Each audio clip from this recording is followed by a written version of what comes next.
No ar, Faixa Livre, rádio jornalismo de verdade, a informação de primeira qualidade, a interpretação e os comentários das notícias, entrevistas, o contraditório.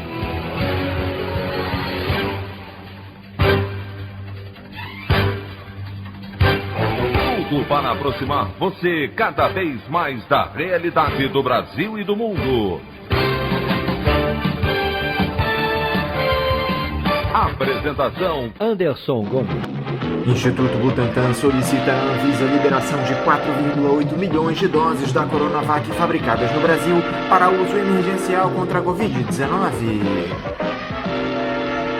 Um dia após revés político para João Dória no caso da vacinação, presidente Jair Bolsonaro utiliza-se mais uma vez de uma declaração polêmica para desviar o foco e avisa que são as Forças Armadas que vão decidir se o país vive na democracia ou na ditadura.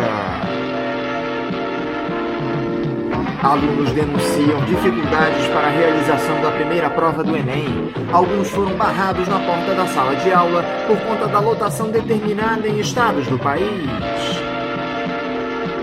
Essas e outras notícias na edição desta terça-feira, 19 de janeiro do ano de 2021, do programa Faixa Livre.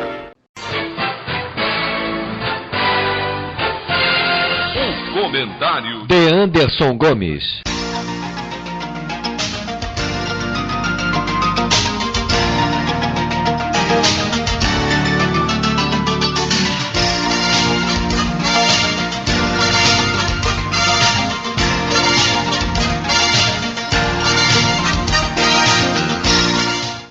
Bom dia, ouvintes. A bagunça que é o governo federal, especialmente nessa gestão do Programa Nacional de Imunização contra a Covid-19, fez com que o ministro da Saúde, general Eduardo Pazuello, cedesse às pressões dos governadores e aceitasse antecipar o início da vacinação em todo o país para ontem, abandonando a ideia de começar a aplicar as doses apenas na quarta-feira. Boa parte dos estados, aliás, já imunizou ontem as primeiras pessoas. Foi, evidentemente, uma decisão acertada, dada a urgência imposta pelo novo coronavírus. Não podemos perder um minuto sequer nesse intento que é derrotar uma doença que já matou perto de 210 mil brasileiros. O grande problema é que a falta de responsabilidade da gestão Bolsonaro se combina com o discurso falacioso do Palácio do Planalto. Eu me refiro àquele teatro feito pelo governo disponibilizando um avião no Recife para buscar na Índia 2 milhões de doses da vacina produzida pela Universidade de Oxford em parceria com o laboratório AstraZeneca. A negação dos indianos ao pedido de urgência do Brasil se foi justificado pelo início da vacinação no país asiático. Posteriormente foi explicado pelo documento de aquisição das vacinas pela Fundação Oswaldo Cruz junto ao laboratório Serum. Pelo contrato assinado, datado do último dia 8, o laboratório indiano se compromete a entregar a remessa de doses após 90 dias do recebimento do pagamento. Ou seja, essas vacinas só devem chegar ao país lá no início do mês de abril. É mais uma tentativa da gestão do ex-capitão do Exército de mostrar serviço e colocar a culpa nos outros, sem revelar a realidade dos fatos. Algo que muito me preocupa diz respeito à segurança dessas doses, do risco de elas serem roubadas nas unidades de saúde, em especial nas cidades onde o tráfico de drogas e as milícias dividem o poder paralelo. Eu espero que as autoridades tenham se preparado para garantir que não haja roubo ou desvio dessas vacinas e que se respeite a ordem de prioridades, que ninguém fure a fila, o que infelizmente é muito comum no nosso país. Eu gostaria de abordar também rapidamente os problemas que nós tivemos na aplicação da primeira prova do Exame Nacional do Ensino Médio, o Enem, no último domingo. Houve muitas denúncias de alunos que não conseguiram fazer o exame porque foram impedidos de entrarem nas salas de aula, dada a lotação delas. Alguns estados estabeleceram um limite máximo de alunos por sala, algo que não foi comunicado aos estudantes. Isso sem contar a enorme quantidade de alunos que deixaram de fazer o Enem por conta do temor pela Covid-19. Isso apenas vem a confirmar tudo aquilo que nós já prevíamos, de que era uma temeridade se realizar a prova do Enem em um período onde a pandemia está no seu ápice de infecções. É uma pena que a Justiça não seja capaz de intervir para evitar a ampliação do drama dessa doença, expondo estudantes e familiares às aglomerações provocadas nos locais de prova. A opinião do Faixa Livre. Bandeirantes, 1360. Estamos apresentando Faixa Livre. Voltamos a apresentar Faixa Livre. Estamos de volta, ouvintes, com o início da edição de hoje do programa Faixa Livre, que tem na sua produção a jornalista Celeste Sintra, auxiliada pela também jornalista Natália Moraes, tendo no comando do áudio o Francisco. Meu bom dia a todos. E meu bom dia também a você, que pode aqui participar nos enviando mensagens eletrônicas para o endereço ouvinte@programafaixalivre.com.br ou ainda registrando suas participações diretamente nas nossas redes sociais. No Facebook, nossa página é o Programa Faixa Livre. No Twitter e no Instagram, para deixar o seu recado, basta seguir os perfis @PGM Faixa Livre. Lembrando que as participações por telefone estão inviabilizadas, pois durante o período da pandemia do novo coronavírus, nosso programa está sendo gravado no dia anterior à sua veiculação.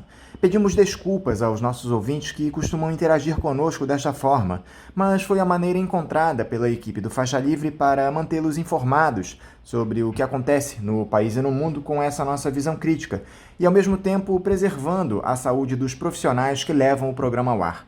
O Faixa Livre pode ser acompanhado também pelo nosso aplicativo para celulares com sistema operacional Android. O nome do aplicativo é Programa Faixa Livre. Os ouvintes também têm acesso à transmissão pelo nosso site, o www.programafaixalivre.com.br, ou pela página da Associação de Engenheiros da Petrobras, a AEPET, uma das nossas entidades patrocinadoras, no www.aepet.org.br. Para quem perdeu alguma das edições ou quer ouvir novamente o Faixa Livre, os áudios das entrevistas e editoriais estão disponíveis no nosso podcast, nos aplicativos Spotify, Deezer e Castbox. E dando início às nossas entrevistas, eu cumprimento o coordenador do Núcleo de Estudos Avançados, UNEA, do Instituto de Estudos Estratégicos da Universidade Federal Fluminense, a UF, Eurico Lima Figueiredo. Eurico Lima Figueiredo, bom dia. Bom dia, Anderson. Bom dia, rádio ouvintes. É sempre uma satisfação estar aqui com vocês. E mais uma vez, muito obrigado pelo convite. Muito obrigado, Eurico, por você mais uma vez dialogar conosco aqui no programa. Eurico, esse país parece que a cada dia aprofunda mais o buraco onde está enfiado graças a esse governo calamitoso que nós temos. Chegamos ao ponto de brasileiros estarem morrendo asfixiados por falta de oxigênio na rede pública de saúde.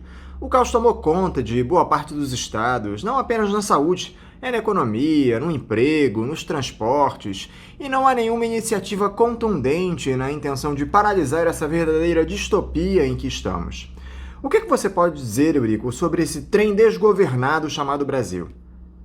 A pergunta que você faz, Anderson, não é fácil de ser respondida, do tipo sim ou não. É uma resposta que envolve vários aspectos. Mas antes de tudo, quero dizer que não é a situação que estamos vivendo uma jabuticaba, ou seja, algo que existe apenas em nosso país.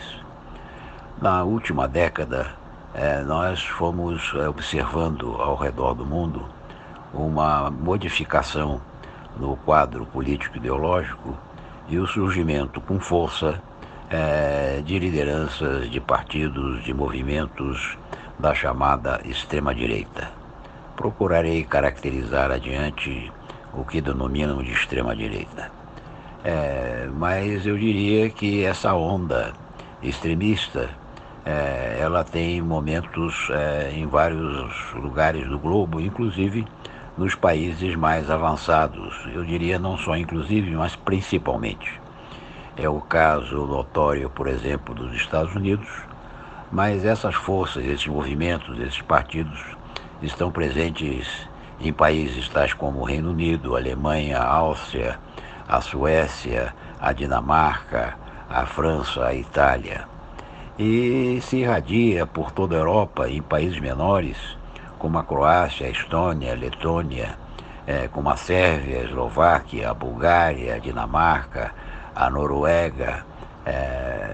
Em suma, é um fenômeno que tem dimensão global, inclusive aqui na América do Sul, em países como a Colômbia, como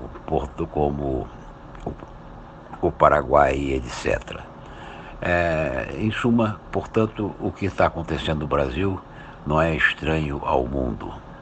E nós temos que, antes de mais nada, para examinar essa sua pergunta, para respondê-la de modo minimamente satisfatório, é preciso atentar para o seguinte dado.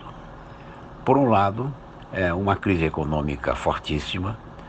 No ano passado, nós tivemos uma retração de algo entre 4,5% do nosso PIB, uma crise social correspondente com o maior desemprego na taxa histórica, de 14,5%. Nós temos uma pandemia que já vitimou quase 210 mil pessoas, infectou 5 milhões e meio de brasileiros, e que, portanto, tem reflexos na saúde pública do país. Nós temos uma crise política que no ano passado chegou a ameaçar até mesmo a vigência da democracia entre nós, com ataques aos dois poderes, além do executivo, feito pelo executivo, o legislativo e o judiciário. Além disso, o atual governo, ele conta com a oposição do estabelecimento cultural, com diversas atrizes, escritores, intelectuais, em suma, que demonstram sua insatisfação com o governo. Os cientistas, através das suas associações, a Associação Brasileira de Ciência, por exemplo, as universidades, através das suas associações profissionais. Em suma, é um governo que tem uma oposição muito forte. No entanto, é preciso se relativizar essa oposição com dois dados muito importantes. Qual é o primeiro dado? O primeiro dado é que pesquisas recentes, do dezembro do ano passado, dizem que o presidente conta com o apoio de 35% da população, ou seja, entre esses 35% julgam o governo entre ótimo e muito bom. Ou seja, em cada 3 brasileiros, 1 apoia o atual governo, apesar de toda a situação que nós descrevemos. E o segundo dado é que, segundo o levantamento feito pelo prestigioso grupo BBC de Londres,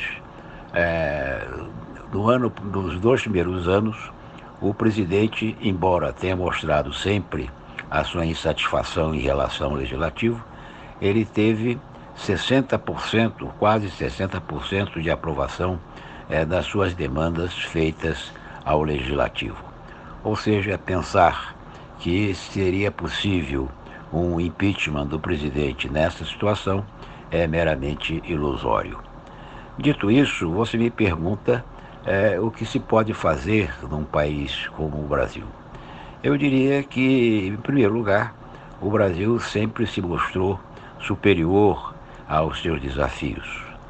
Apesar de tudo, apesar de todos os obstáculos e dificuldades, o Brasil sobrevive, e o Brasil sobrevive mostrando ao mundo que foi capaz de gerar uma economia que, entre as 10 maiores, sempre ocupou uma posição de relevância. Segundo os dados disponíveis em 2018, o Brasil possuía uma economia que era a 8ª do mundo. Não é pouca coisa quando nós sabemos que temos mais de 200 países independentes no globo em que vivemos. Também acho que essas dificuldades poderão ser ultrapassadas através do método democrático. Nós teremos daqui a menos de 2 anos, nós teremos eleições e vamos supor que, por um lado, o presidente Bolsonaro, a partir dos dados que nós dispomos hoje, de pesquisa de opinião, estará no segundo turno, cabe perguntar como nós teremos do outro lado personalidades, aglomerações de partidos que poderão apresentar à sociedade brasileira caminhos alternativos, políticas públicas alternativas no âmbito da sociedade, da economia, da política, enfim, e da cultura igualmente, que possa reorientar o destino do nosso país. Vamos adiante com as perguntas, porque eu suponho que você irá voltar à nossa situação em questões posteriores. Agora, o detalhe é que tudo isso já estava colocado desde a campanha para as eleições presidenciais, Eurico. Esse projeto de destruição do Estado Nacional, patrocinado pelos neoliberais, órfãos de um representante mais civilizado, digamos assim, e que não tiveram o menor constrangimento em se aliar ao Jair Bolsonaro, ganhou um caráter genocida com a chegada da pandemia ao país. Me parece que é interesse do ex-capitão que as pessoas mais vulneráveis, em especial os idosos, morram para que o país possa economizar com benefícios a essas pessoas, como aposentadorias e pensões. Ou seja, a impressão que me passa é que há uma boa dose de perversidade nessa inação do governo federal em relação às medidas de contenção à Covid-19. A gente fala em responsabilidade, mas tudo é feito de maneira deliberada, como parte de um grande projeto, Eurico. Na verdade, Anderson, o problema é mais grave do que aquele que você indica. Não se trata de ter um projeto de destruição do Brasil. Não acredito nisso. Eu acredito na falta de orientação. Ou seja, não se tem um projeto que possa ser identificado como de construção ou de desenvolvimento do país. Durante a campanha eleitoral de 2018, o presidente se fixou em 3 pontos principais. O primeiro era a faxina ética, ou seja, o combate à corrupção no país, visando principalmente o presidente Lula e o Partido dos Trabalhadores, o PT. A segunda bandeira era a bandeira da segurança, ou seja, era preciso enfrentar a questão da segurança no Brasil através de um endurecimento no combate à bandidagem, a ideia de que bandido bom é bandido morto, e também através do armamento da população como elemento de dissuasão da criminalidade. E o terceiro ponto foi a restauração dos chamados bons costumes, visando principalmente a movimentos como o do LGBT e mais. Ora, não se tratava, portanto, de um projeto amplo visando o destino do país como potência econômica. Não era um projeto de desenvolvimento econômico, político, social. Eram ideias mais ou menos esgarçadas no oportunismo da conjuntura, que não foi capaz de ganhar uma densidade maior. Observe bem que, desde o início da pandemia, o ministro da Economia, Paulo Guedes, praticamente se ausentou do palco dos debates nacionais. Pouco se o vê na imprensa, pouco se o vê exercendo protagonismo, exercendo papel de importância, esclarecendo à população o que deve ser feito e o que não deve ser feito. Portanto, respondendo à sua pergunta, eu diria que não há um projeto e que a nação está carente desse projeto. Nós precisamos retomar o nosso desenvolvimento econômico. Nós temos sofrido uma desindustrialização muito grande a partir dos anos 1990, Tivemos alguns repiques para o alto durante o governo Lula, mas nos últimos 10 anos tem sido flagrante a ideia de que somente o agrobusiness, por um lado, e por outro lado, a exportação de nossos recursos naturais poderão ser motores da nossa economia. Ora, nada mais errado. Não temos um projeto econômico e, portanto, também não temos um projeto do papel da ciência, da tecnologia, da inovação, que poderá municiar as nossas indústrias com a capacidade necessária à sua revitalização. Em suma, não acredito que haja um projeto de destruição. Mais gravemente ainda, não há um projeto de construção. O tal do Plano Nacional de Imunização, Eurico, é uma tragédia mesmo antes de ser iniciado. O Bolsonaro disse que mandaria um avião na quinta-feira da semana passada à Índia para buscar 2 milhões de doses da vacina da AstraZeneca.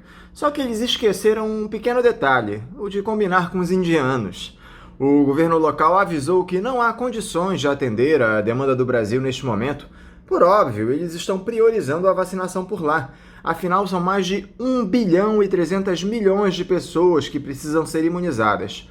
Conclusão: o avião não decolou na quinta, nem na sexta, tampouco no sábado, acabou voltando para São Paulo na intenção de ajudar a dar conta de um problema imediato, que é o de levar oxigênio para Manaus. As doses que temos até agora são as 6 milhões importadas da China, naquela parceria do Instituto Butantan com a farmacêutica Sinovac, e elas darão início amanhã ao Plano Nacional de Imunização. Você acredita no sucesso dessa vacinação por aqui, Eurico? Não podemos esquecer que, por trás disso, está aquela disputa política entre o João Dória e o Jair Bolsonaro, que vem se intensificando. Na verdade, nunca tivemos um planejamento consistente em relação à pandemia que atingiu o Brasil a partir de março do ano passado. Entre salvar vidas e salvar a economia, o presidente minimizou a pandemia e foi contra o fechamento, o lockout, o distanciamento social e demais providências para conter a pandemia. Na verdade, ele jamais entendeu que as duas questões estavam interligadas. Era preciso, sim, salvar vidas e era preciso, sim, manter, dentro dessas condições excepcionais exigidas pelo combate à pandemia, o funcionamento mais adequado das atividades econômicas. Na medida em que ele optou apenas pela economia e não pelas pessoas, pelos indivíduos, pelas famílias, ficou cada vez mais difícil a oferta de um planejamento nacional. Nós tivemos 2 ministros da saúde, médicos demitidos, e finalmente a inédita nomeação de um interino para o Ministério da Saúde, o general Pazuello, que nem médico era, nem médico e que mostrou-se incapaz de lidar com os gravíssimos problemas que a pandemia gerou entre nós. Então, o problema é que nós nunca contamos e ainda não contamos com a oferta de um planejamento consistente e coerente que possa dosar, possa calibrar adequadamente a questão do combate à pandemia e da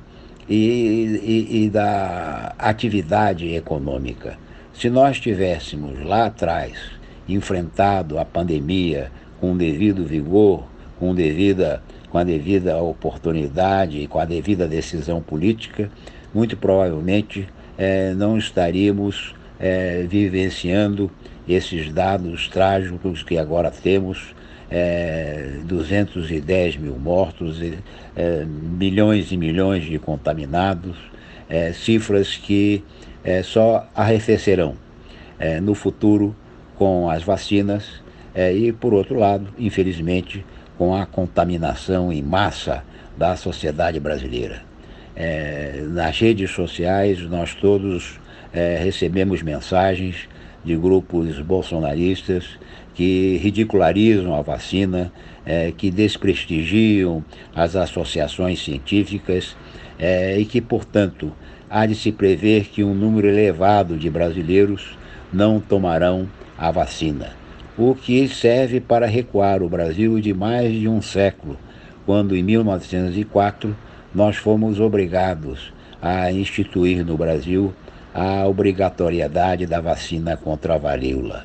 Ou seja, é um negacionismo que mostra uma descrença na ciência, mostra uma grosseria na análise política, social e econômica da sociedade e que, infelizmente, como nós já falamos anteriormente, 1 em cada 3 brasileiros nisso acredita piamente e dá, apesar de todas as dificuldades que nós estamos vivendo, o apoio ao senhor presidente. Sabe o que me chama a atenção, Eurico? É que o Jair Bolsonaro parece que acha que a região norte é um outro país. Estamos com esse absurdo que é a falta de oxigênio para os pacientes no Amazonas. 2 meses atrás tivemos um apagão em todo o estado do Amapá que durou quase 3 semanas. Não por acaso a Venezuela tem auxiliado os estados daquela região. Parece que o Brasil para o ex-capitão é de Brasília para baixo. Há algum tipo de preconceito na sua opinião, Eurico? O que acontece? De fato, parece que o presidente Bolsonaro tem mais preconceitos do que conceitos. Ou seja, tem pré-julgamentos e mais do que julgamentos adequados em relação à situação do nosso país. É interessante observar que esse auxílio emergencial fez crescer o seu crescimento, a sua aceitação, exatamente nas regiões norte e nordeste. A região norte, como você bem falou, está sendo vitimada não só pela crise da pandemia, pela falta inexplicável de oxigênio, mas também pelo apagão no Amapá, o que mostra um descuido que não é desse governo, não é dessa administração e que vem de longe. O presidente simplesmente ocupa uma posição reativa, defensiva, não propositiva em relação ao enfrentamento da pandemia em geral e, em particular, ao estado de Amazonas, ao município de Manaus, onde a maior mortalidade se estabelece e, portanto, mais uma vez mostra aquilo que já falei anteriormente, a ausência de um plano, a ausência de um projeto, a ausência de um planejamento que possa entender o Brasil como um todo e, portanto, estabelecer as devidas prioridades para os combates que precisamos ter para a reativação da nossa economia, para a criação de empregos, para o fortalecimento, em suma, do nosso sistema de saúde, que possa nos livrar desses momentos trágicos pelos que estão passando. Ou seja, pré-conceitos, palavras de ordem, pré-julgamentos não ajudam em nada, ao contrário, contribuem para a deterioração da situação em que nós estamos vivendo. É possível que as coisas, ao invés de melhorarem, possam piorar incrivelmente ainda mais. E os militares que seguem calados em seus postos de comando, Eurico? Eu não ouço sequer uma voz da caserna que se coloque em oposição ao Jair Bolsonaro. As Forças Armadas são cúmplices desse genocídio que nós temos visto no país. O que leva, Eurico, aos militares se afiançarem desta forma à gestão Bolsonaro? Será que esses inúmeros cargos que eles receberam no governo são suficientes para que abandonem por completo a sua missão de garantir a soberania nacional e o bem-estar social? Em relação aos militares, é preciso supor e acreditar que os militares cumprem deveres essenciais ao país. Ou seja, eles garantem, os militares, as Forças Armadas, garantem a soberania nacional. Eles são, portanto, indivíduos treinados para fazer algo que somente a corporação militar sabe fazer, ou seja, a guerra. Nas democracias, os militares devem ser entendidos como os grandes mudos, ou seja, eles nada veem, nada falam, nada ouvem. Eles apenas são treinados para exercer aquilo que a Constituição determina. Infelizmente, no caso do Brasil, nós temos notado um protagonismo de duas categorias indevidas. Primeiro, são os juízes das diversas instâncias. E segundo, são militares que, não ocupando cargos eletivos, não se apresentando, portanto, à população para serem eleitos, falam como se representassem a corporação como um todo. Ora, nada mais fácil. Nós falamos em Forças Armadas, mas nós temos três. Nós temos a Marinha, nós temos o Exército e a Aeronáutica. Cada uma dessas corporações tem as suas singularidades próprias. Esse é um ponto. Falar, portanto, que as Forças Armadas é um simplismo muito grande. Elas são diversificadas, elas têm as suas características próprias relativas às suas funções constitucionais. O segundo ponto é que os militares que estão se pronunciando a favor do governo que, portanto, gozam de legitimidade ministerial, são militares que não falam em nome da corporação, mas falam em nome dos cargos que exercem. É o caso, por exemplo, agora no momento mais evidente, do ministro da Saúde, o general Pazuello. Não acredito que as Forças Armadas brasileiras, após o grande aprendizado democrático que nós estamos tendo desde 1985 em diante, estejam a favor de qualquer aventura política que possa levar a uma reversão da democracia entre nós. Ao contrário, acredito que elas estão dispostas tão somente a cumprir os seus deveres profissionais e constitucionais. Você não tem, por exemplo, nenhum pronunciamento efetivo dos comandantes das três forças. Ao contrário, nós temos observado deles o silêncio e apenas o pronunciamento em relação às questões relativas às suas forças.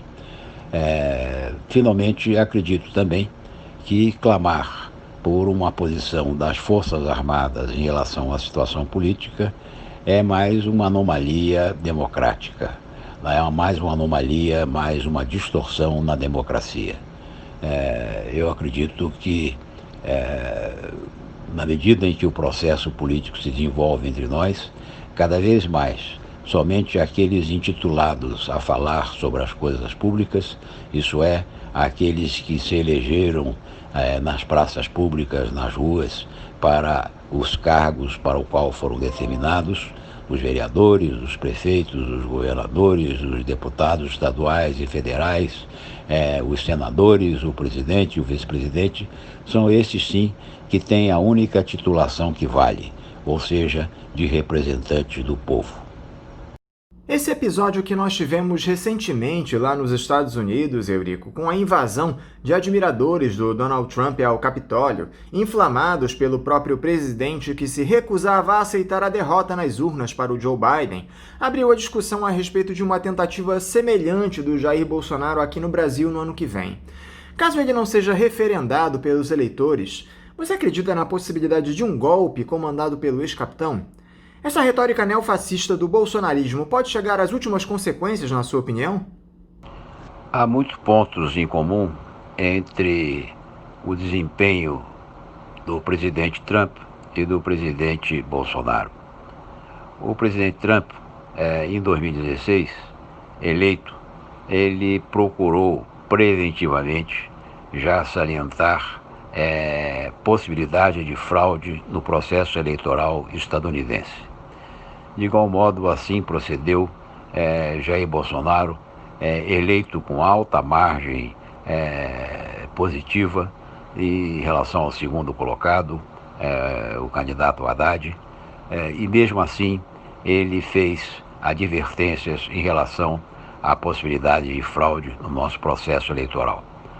Tanto lá como aqui, tanto nos Estados Unidos como no Brasil, não houve a indicação de provas, de documentos, de elementos em suma que pudessem caracterizar essa fraude.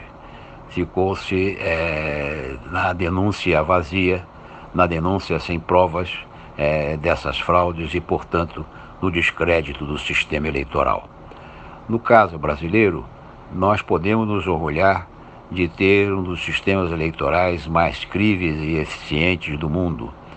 No caso dos Estados Unidos, de memória recente, houve série de impasses que levou o adiamento do resultado final para muito depois de terminadas as eleições. No Brasil, nós temos quase que imediatamente, devido ao sistema que nós fomos capazes de colocar em prática, a capacidade de dar a resposta dos eleitores em poucas horas, quase que imediatamente. Possivelmente, sim, tendo em vista o histórico do presidente, é possível que, caso as urnas não o consagrem, ele possa liderar um movimento de contestação aos resultados obtidos, porventura desfavoráveis a ele. Mas eu acredito que as instituições brasileiras, que a sociedade civil brasileira, a sociedade dos cidadãos, está robustamente constituída para reagir através dos seus mecanismos institucionais para qualquer tentativa que visem, essas sim, fraudar a vontade do povo brasileiro, que é o único soberano, o único titular da vontade popular. É o voto que representa nas democracias a decisão das maiorias. E eu tenho que acreditar que no Brasil, apesar de todas as dificuldades que nós enfrentamos e poderemos enfrentar, igualmente em 2022, caso haja essa tentativa, ela não será bem sucedida. E o que pode ser feito para que evitemos um cenário como esse, Eurico? Uma nova ditadura que seria muito diferente daquela que tivemos durante os anos de chumbo, que teve um caráter nacionalista. Dessa vez, o entreguismo seria a palavra de ordem. De que forma as instituições devem se precaver para que possamos manter essa democracia mambembe que ainda temos? Certa vez perguntei a um colega cientista político norte-americano o que aconteceria nos Estados Unidos se eles tivessem um presidente da República preso, como nós tivemos aqui, o presidente Lula. Não um presidente qualquer, sem expressão, mas ao contrário, um presidente com repercussão internacional. Se nós tivéssemos um presidente da Câmara dos Deputados preso, se nós tivéssemos um ex-presidente, uma ex-presidente caçada, como foi impedida, como foi a presidente Dilma, um ex-presidente que foi obrigado a renunciar, a dezenas de parlamentares, de prefeitos, de governadores, aqui no caso do Rio de Janeiro, o governador Sérgio Cabral, presos. Se nós tivéssemos empresários de alto coturno, de grandes firmas nacionais e mesmo multinacionais presos, o que aconteceria nos Estados Unidos? Que é a democracia mais longeva do planeta. Ou seja, a rotatividade pacífica do poder, a rotatividade civil do poder, se pronunciando, se fazendo, se realizando normalmente, constitucionalmente, mesmo o país tendo enfrentado uma guerra de secessão, mesmo o país tendo passado por 2 guerras mundiais, por milhares e milhares de mortos, por crises as mais diversas, como foi a do crack da Bolsa de Nova York em 1929 e etc. Ele falou, olha, se isso acontecesse nos Estados Unidos, eu não sei o que aconteceria. Mas o fato é que eu sei o que está acontecendo no Brasil.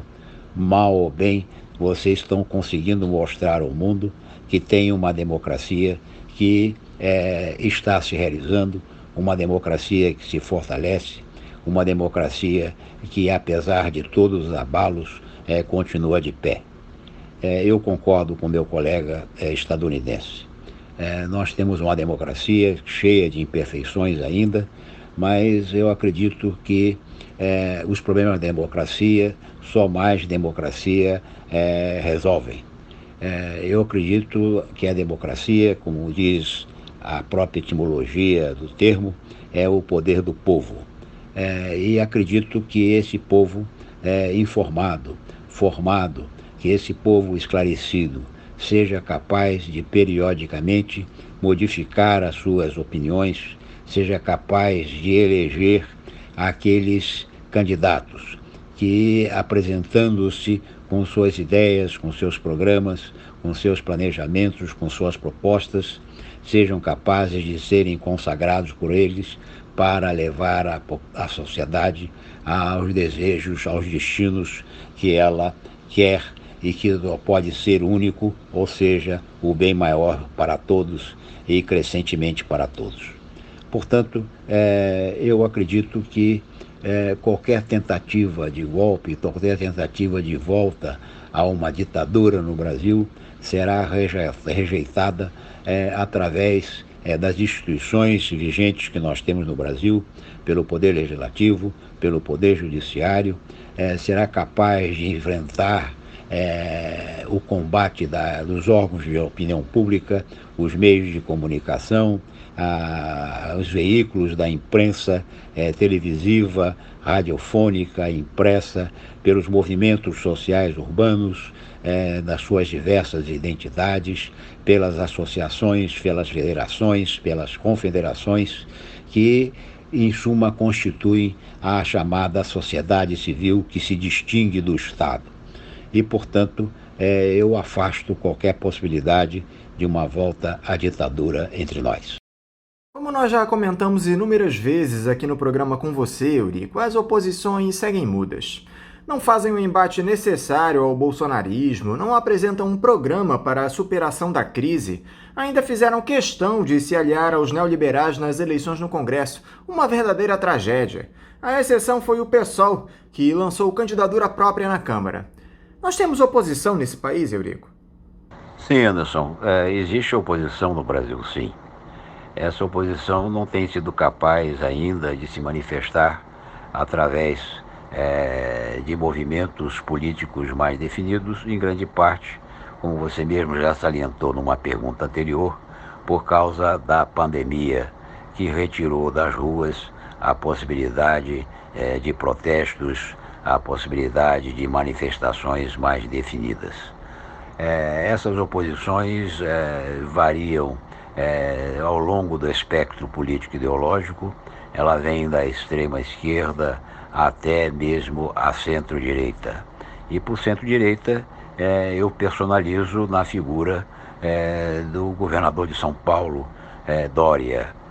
Mas é claro que nós temos também a personalização desta oposição em lideranças tais como a do ex-ministro e ex-governador Ciro Gomes, do ex-presidente Lula, do PT, e mesmo de uma liderança nascente como a de Boulos em São Paulo, que nas últimas eleições para a prefeitura naquele município teve um notável desempenho. Ou seja, as cartas ainda não são expostas, mas eu acredito que elas começarão a ganhar uma forma mais definitiva no ano que vem, e há de se supor a possibilidade, sim, de duas coligações contra o presidente Bolsonaro. A primeira coligação seria de centro-direita, tendo possivelmente o governador Dória como seu representante, e, por outro lado, uma grande e ampla coligação de centro-esquerda que poderia ser dado pela união de Ciro Gomes e de Lula e do seu partido, o PT, que poderia apresentar força suficiente para ganhar as eleições do ano que vem. O fato é que o presidente Bolsonaro modificou a sua estratégia política eleitoral desde o momento em que ele assumiu a presidência. Ou seja, ele se tornou candidato no segundo turno ele se tornou candidato à sua reeleição desde o primeiro dia do seu mandato. E desde então não deixou de fazer campanha um dia sequer. ele quer a reeleição, ele quer o seu segundo mandato. Se ele vai conseguir isso ou não, depende de uma série de fatores. Ele confia principalmente em si mesmo. Se no primeiro ano ele elegeu como adversário maior o PT e o presidente Lula, no segundo, devido inclusive à pandemia, ele deslocou o seu alvo principal para o governador Dória, com quem tem polemizado em torno da pandemia e da vacinação. O fato é que ele hoje apresenta o repúdio que vem de várias direções da sociedade. Como eu já disse e repito, vem desde da centro-direita, passando pelo centro, chegando à centro-esquerda. Não será fácil para ele a reeleição.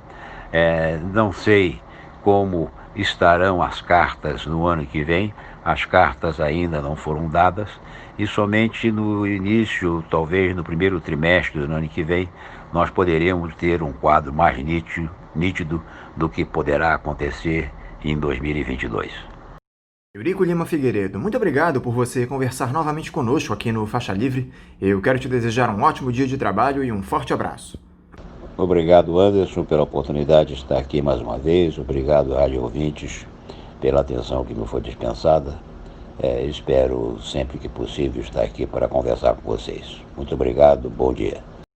Conversamos aqui com o coordenador do Núcleo de Estudos Avançados, o NEA, do Instituto de Estudos Estratégicos da Universidade Federal Fluminense, a UF, Eurico Lima Figueiredo.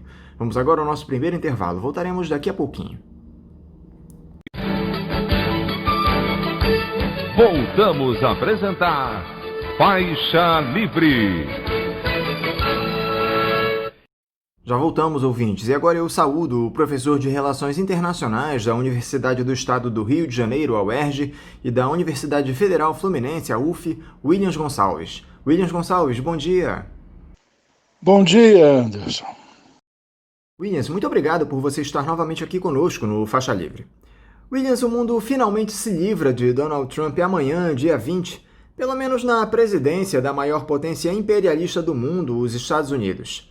Essa posse do Joe Biden está sendo aguardada com muita expectativa, especialmente por conta dos problemas que nós tivemos no último dia 6 no Capitólio, quando admiradores do Donald Trump promoveram aquela tentativa de insurreição que acabou com violência, 5 pessoas mortas, algo nunca antes visto na história do país. O que você espera para essa quarta-feira, que tem tudo para ser mais um dia histórico? É possível termos cenas semelhantes às que tivemos no início do mês, Williams? Anderson, o prazer é todo meu de participar mais uma vez do programa Faixa Livre. De fato, a posse de Joe Biden está cercada de muita expectativa. De certo, não teremos acontecimentos, não teremos fatos como aqueles do Capitólio, uma vez que as forças de segurança dos Estados Unidos estão se organizando para impedir que isso aconteça. Aliás, o aparato, que sempre foi grande, mas dessa vez está sendo muito maior, né, visa a garantir total segurança na posse do Biden. Todavia, não é possível prever o que pode acontecer em outros pontos do país, uma vez que, como se sabe, há uma mobilização significativa dessas forças políticas que se veem representadas pelo Donald Trump. Portanto, vamos ver o que acontece no restante do país, dado que Washington dificilmente haverá algum problema. Parece que o Donald Trump vai deixar Washington na manhã da posse. Ele já antecipou que não vai participar da cerimônia que consagrará Joe Biden como novo presidente dos Estados Unidos. O que significa simbolicamente a ausência de um presidente em um momento como esse, Williams. Isso aconteceu apenas 3 vezes na história dos Estados Unidos, todas ainda no século XIX. Bom, objetivamente, a presença de Trump na posse de Biden seria uma coisa a esta altura, um pouco estranha, de modo que a sua ausência não deverá causar maiores problemas, não deverá causar maiores transtornos. Acredito mesmo que representará um certo alívio, né? O Joe Biden se sentirá um pouco aliviado, né, pela ausência de Donald Trump. Agora, o que isso significa? Significa que os Estados Unidos vivem uma crise política importante, né? Porque essa questão do Trump, né, ela não se resolve com o fim do mandato dele e a ausência dele da cerimônia de transmissão do cargo, né? O mais importante é que o Trump ele estimulou, ele catalisou, né, um movimento reacionário muito extenso dentro dos Estados Unidos e que tem alguma repercussão dentro do Congresso, né? E o Joe Biden terá que se haver com isso, seja tentando pacificar a sociedade, realizando o seu programa de governo sem maiores problemas, seja se relacionando com os congressistas de modo a fazer com que seus projetos sejam aprovados no parlamento, né? Portanto, essa ausência do Trump, ao fim e ao cabo, é mais um sinal da grave crise política porque passa a grande potência do norte. Agora, Williams, em todo esse imbróglio político que nós temos visto nos Estados Unidos, qual é a posição dos militares? O que as Forças Armadas de lá pensam a respeito disso? Como elas se colocam em uma situação atípica como essa? Bom, nós podemos dizer que o comportamento das Forças Armadas dos Estados Unidos tem sido exemplar, tem sido um comportamento republicano. Em determinado momento, um general, né, comandante das forças, né, hesitou ao participar de uma pantomima organizada pelo Donald Trump, quando aqueles protestos contra o racismo que aconteceram no país, aquele episódio do Trump com a Bíblia e tal, mas logo depois o general se corrigiu, pediu desculpas à nação e disse que não devia estar presente ali naquele ato político. Esse pedido de desculpas ele é bem representativo desse comportamento republicano dos militares dos Estados Unidos. Individualmente, né, na condição de cidadãos, eu acredito que muitos militares devam concordar com as ideias do Trump. Porém, a ordem e a disciplina das Forças Armadas, leais à Constituição, sem tergiversar, né, acenando com preferência de um candidato para o outro, né, isso tem sido muito importante. Bem que o Donald Trump tentou corromper as instituições norte-americanas, né? Não vou dizer corromper a democracia, isso para mim é outra discussão, mas ele tentou corromper as instituições, porém não foi bem sucedido. E um dos sinais desse insucesso dele tentando desmoralizar as instituições é esse comportamento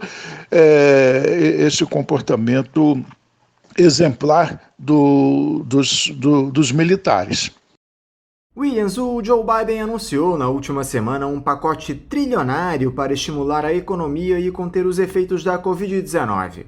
Os cerca de 1,9 trilhão de dólares serão destinados em sua maior parte como ajuda direta às famílias afetadas pela pandemia, um auxílio-desemprego no valor de $400 por semana até o mês de setembro, isso sem falar nas parcelas destinadas a estados e municípios e também às empresas e comunidades.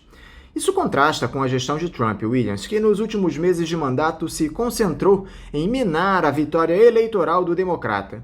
Ao que parece, o país deve começar a tomar um novo rumo. Essa promessa de ajuda financeira do Joe Biden é uma promessa de campanha, não é? E, naturalmente, que ele enfatizou isso justamente para se diferenciar do Trump e convencer os eleitores dos Estados Unidos que ele era uma melhor alternativa do que a reeleição do Trump.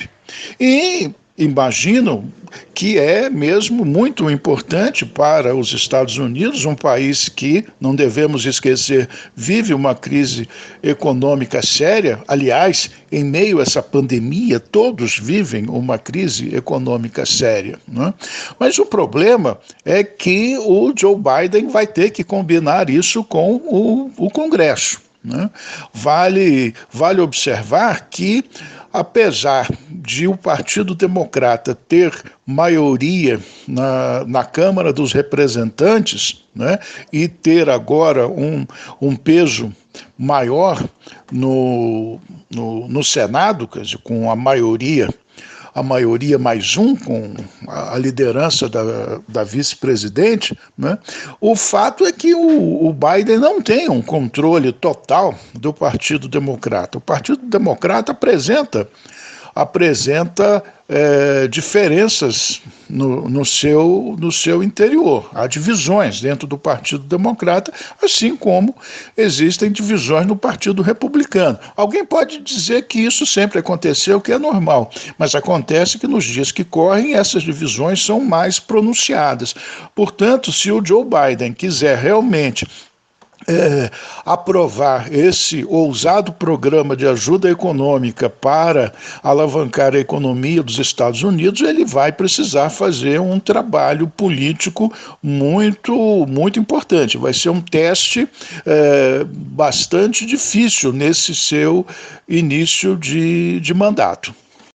Por falar em novo rumo, Williams, com a chegada do Biden à presidência, como ficam as relações comerciais e diplomáticas dos Estados Unidos com algumas das principais potências do mundo, como China, Rússia, União Europeia?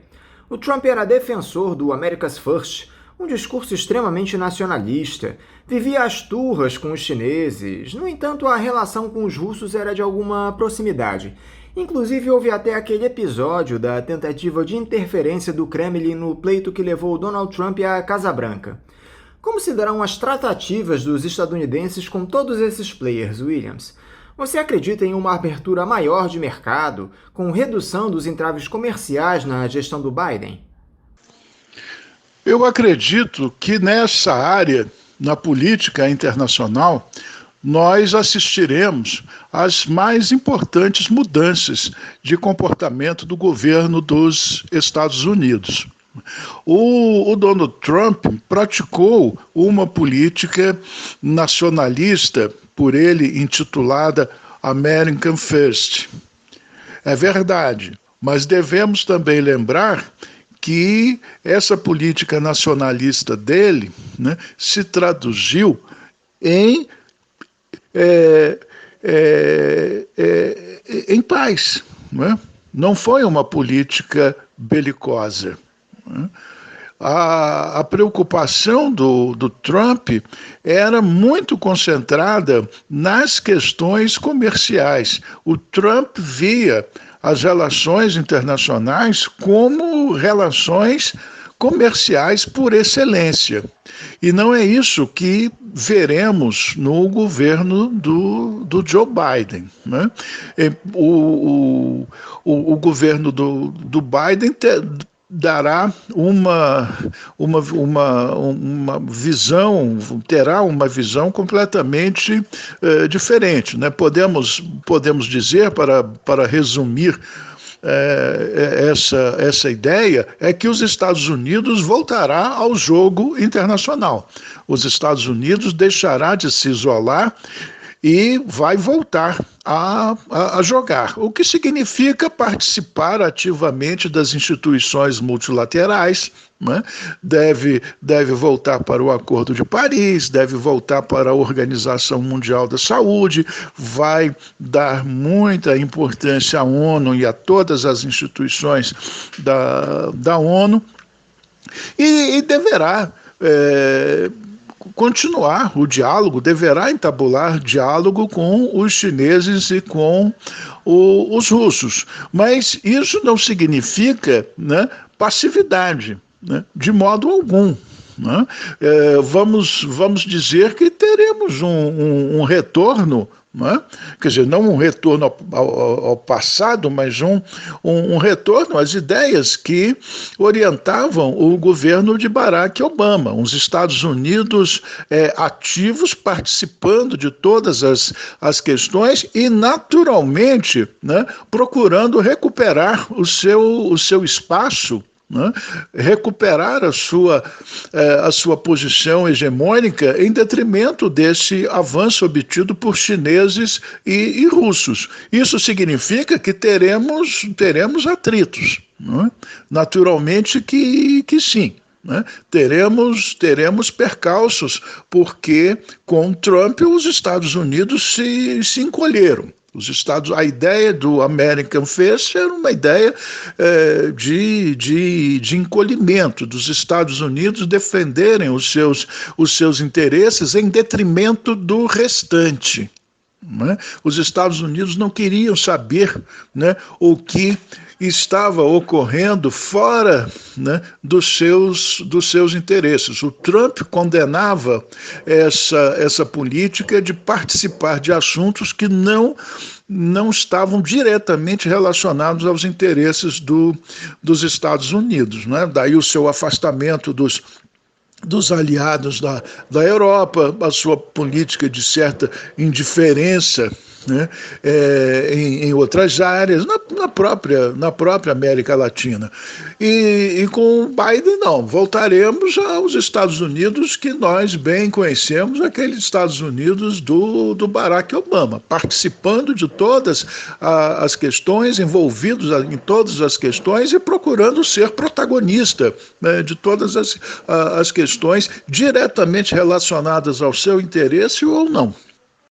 Por falar em Rússia, Williams, o governo do país confirmou na última sexta-feira a sua retirada do Tratado Céus Abertos, assinado inicialmente por 35 países e que permite sobrevoar territórios e verificar movimentos militares entre os signatários, repetindo o movimento que já havia sido feito pelos estadunidenses em novembro passado.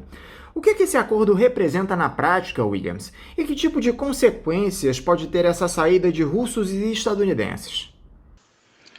Bom, essa decisão da Rússia, ela está, vamos dizer, consoante o que eu acabei de dizer há pouco. A expectativa que se tem em relação ao comportamento norte-americano sobre Joe Biden é completamente diferente daquele em relação ao Trump. Podemos, inclusive, observar o seguinte: apesar dos modos do Trump, apesar de muita coisa que ele disse, né, da maneira como se comportava, a sua polêmica com os chineses, o fato é que russos e chineses estavam muito bem com Trump. O Trump não os desagradava, justamente porque eu havia dito, o Trump estava preocupado exclusivamente com as questões econômicas comerciais dos Estados Unidos. Não estava disposto a se envolver em conflitos, se envolver em guerra para defender terceiros países. Ele sempre condenou isso dos democratas, não? Dizia que os democratas haviam gastado dinheiro da nação defendendo estados e que os americanos não conseguem nem localizar no mapa. Para ele, esse dinheiro todo foi jogado fora. Naturalmente que russos e chineses gostavam disso e puderam se aproveitar bastante desse comportamento dele. E sabem perfeitamente que com o Biden, o Pentágono e o complexo industrial militar vai voltar a atuar, né? O Trump esteve incompatibilizado com um complexo industrial militar, e esse complexo volta a ser proeminente, volta a ser protagonista na política internacional dos Estados Unidos. E as duas grandes potências, Rússia e China, estão perfeitamente cientes disso e, naturalmente, já vão começar a se organizar para a nova era que está para se iniciar, né? Portanto, aí a decisão da Rússia é uma decisão de proteção, é uma decisão de preservação dos seus interesses, né? De defesa da sua posição, não é? Acabou a cooperação, a era da cooperação acabou, da linguagem dura, porém cooperativa. Agora teremos uma linguagem macia, porém com ações duras. Para finalizar, William, se há uma coisa que não vai mudar com o Biden é o caráter imperialista dos Estados Unidos. Eles continuarão a explorar os países da periferia. A tendência é que novas guerras aconteçam.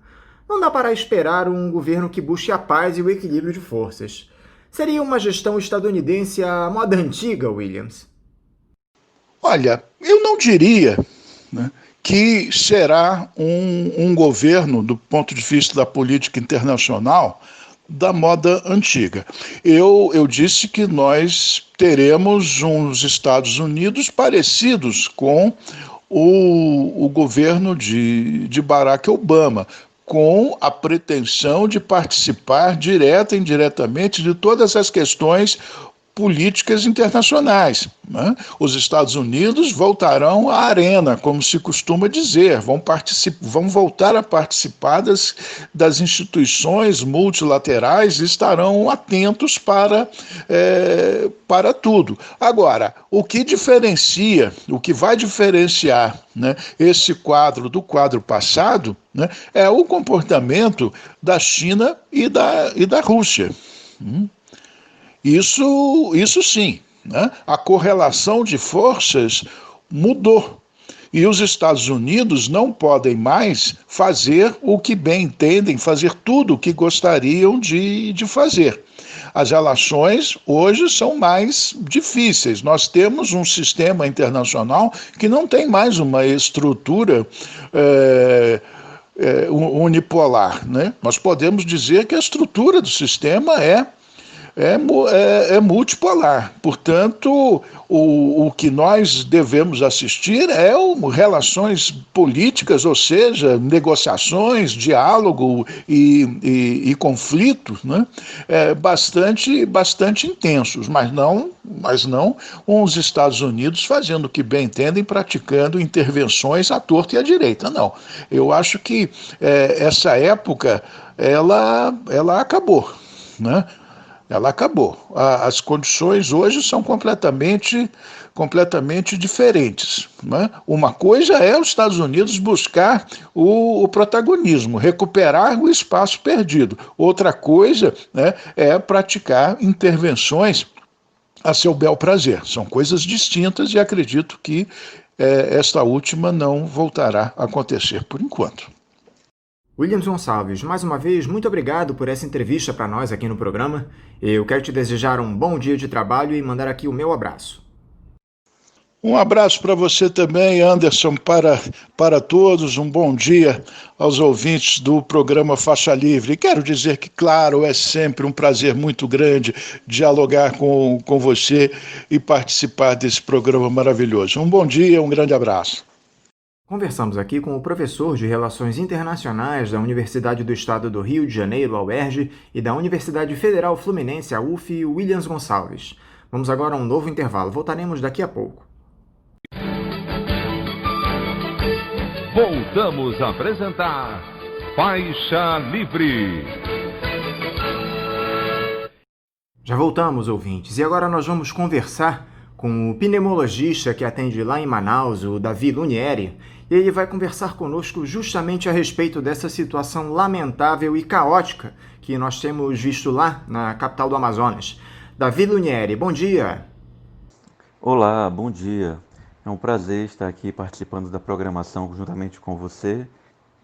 Davi, eu quero te agradecer demais por você reservar um pouco desse seu escasso tempo aí em Manaus, você que tem atuado na linha de frente do combate à Covid-19, para nos ajudar a entender essa situação triste que a capital do Amazonas enfrenta e todo o estado. Davi, o Amazonas pede socorro. A população que precisa de atendimento médico com suplementação de oxigênio não consegue apoio hospitalar. Asfixiado por governantes irresponsáveis que não dão a necessária dimensão para a pandemia de Covid-19, o Estado vê centros de saúde abarrotados de doentes e mortos, parentes em desespero vendo seus entes queridos agonizando e cemitérios que quase não dão conta de promover tantos sepultamentos diários.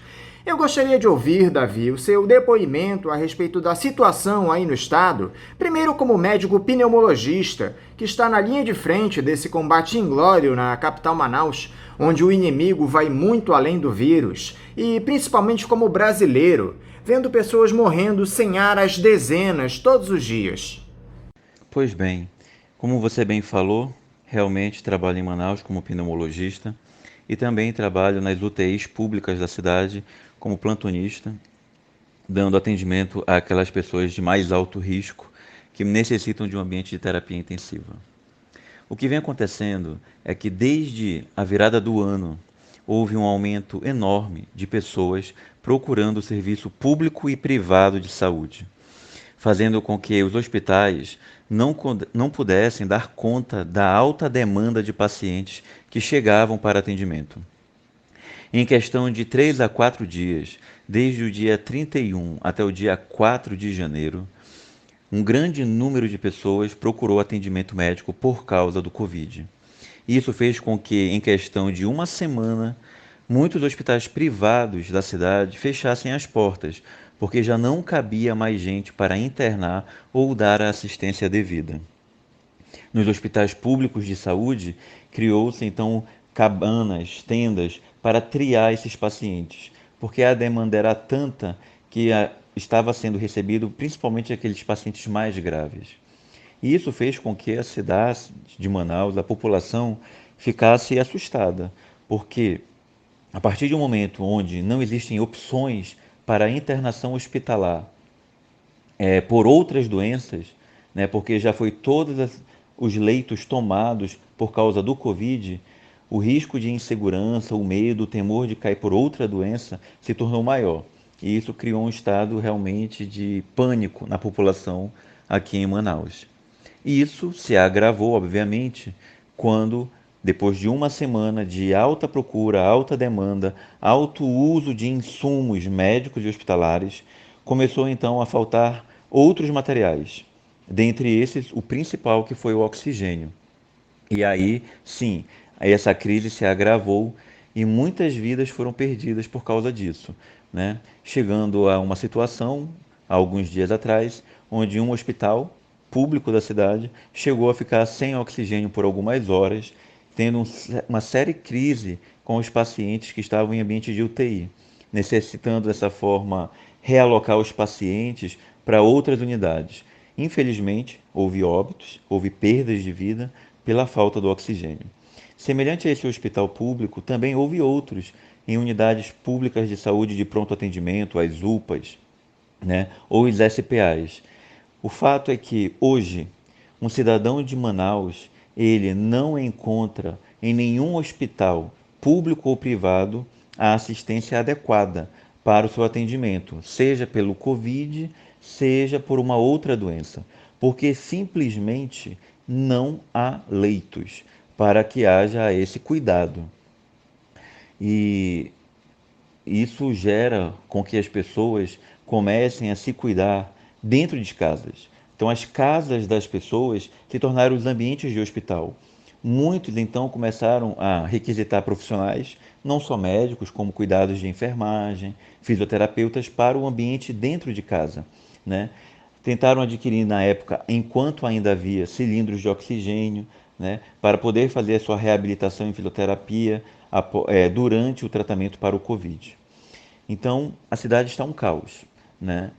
Estamos lutando brigando por isso, tentando melhorar a qualidade do atendimento, mas as equipes estão cansadas, porque o colega, seja um médico, um enfermeiro, fisioterapeuta ou técnico de enfermagem, ele está trocando aquele turno que ele poderia estar descansando, dormindo, por uma outra jornada de trabalho, seja no mesmo hospital, seja em outro hospital, para que possa dar demanda, né, do autoatendimento de pessoas. É muito evidente que os profissionais de saúde estão, de alguma forma, acostumados com a morte. É algo que vocês lidam rotineiramente, mas não nessa proporção absurda que temos visto nos últimos dias, Davi. Como é que vocês médicos estão conseguindo aguentar toda essa carga emocional com o número de óbitos diários nesse patamar? Meu amigo, essa foi uma excelente pergunta. De fato, não só eu, como todos os colegas em Manaus, estamos tendo uma sobrecarga enorme de trabalho e, com isso, estamos vendo muitos pacientes virem a óbito, porque, independente do nosso esforço, nada do que nós façamos produz um resultado diferente e isso leva a óbito. Estamos hoje em Manaus exercendo o que a gente chama de medicina de guerra, né, dentro dos hospitais. Literalmente, estamos escolhendo quem vive e quem morre, triando aqueles pacientes que têm mais chance de sobreviver dentro de um ambiente de terapia intensiva e aqueles que vão requerer cuidados apenas paliativos. Isso dentro do hospital chega a ser até algo automático, porque a gente sabe que não tem suporte para todos. Mas no meu caso em particular, onde eu também atendo uma demanda fora do hospital, onde eu tento ajudar os pacientes que estão nas casas ainda, isso se torna algo mais dramático, porque muitos pacientes acabam vindo a falecer dentro de casa. Um exemplo bem claro disso foi algumas semanas atrás, quando eu fui chamado para um atendimento em domicílio, e quando eu cheguei lá, era uma paciente que não tinha nada a ver com Covid, e era um quadro de edema agudo de pulmão, causado por uma insuficiência cardíaca, conhecido como doença do coração grande. Ela estava em franca insuficiência respiratória, literalmente se afogando ali nos seus próprios fluidos, né, porque o pulmão estava encharcado de água, tentando respirar com uma bala de oxigênio que não iria durar nem para a noite toda. E eu expliquei para a filha que aquele quadro não era de Covid e que necessitava realmente uma assistência hospitalar, porque ela precisava fazer remédios na veia, precisava fazer talvez um tratamento com diálise, otimizar a ventilação não invasiva, né? E ela olhou para mim e falou: mas doutor, eu já liguei para todos os hospitais e ninguém vai receber minha mãe. E eu já liguei para o SAMU e o SAMU vai levar até 10 horas para poder chegar aqui e dar assistência para minha mãe, para conseguir levar ela para algum hospital e não é nem garantia que ela vai conseguir ser atendida. Então eu tive que minorar o sofrimento ali daquela filha, passei algumas medicações que iriam causar um certo alívio na angústia respiratória dela, mas ao sair de lá, saí consternado, porque eu sabia, e a filha também sabia, que naquela noite a mãe iria morrer em casa. Por uma doença tratável, por uma doença que ninguém morre disso recebendo o devido cuidado e assistência há décadas. E ela iria morrer naquele dia por causa disso. Porque não havia leitos, porque não havia sistema, porque simplesmente o sistema de saúde havia entrado em colapso. Semelhante a esse caso, vários outros. Vocês não fazem ideia, o meu telefone já não para mais. Eu nem conheço as pessoas, elas me ligam e falam: doutor, minha mãe está aqui em casa saturando 70%, passando mal, né, se sentindo com que vai desmaiar, e eu já botei ela aqui dentro do meu carro, deitada, para melhorar um pouquinho mais a saturação, de barriga para baixo. Está saturando agora uns 80, 82, e eu quero saber do senhor para onde é que eu levo a minha mãe. E eu de plantão, dentro de uma UTI, tentando salvar pacientes mais graves, muito mais graves, e eu assim, sem saber, não conhecia a pessoa, não sabia quem era, e eu tinha que dizer para ela que ela tinha que tentar uma chance em alguma UPA, em alguma unidade de saúde básica, que ainda existisse ponto de oxigênio para tentar salvar a vida da mãe dela. Então, assim, são ligações, são acontecimentos que ocorrem dentro e fora do hospital. E pacientes estão morrendo em quantidade, porque a doença ela é muito cruel, muito cruel. E nunca vai haver leitos suficientes.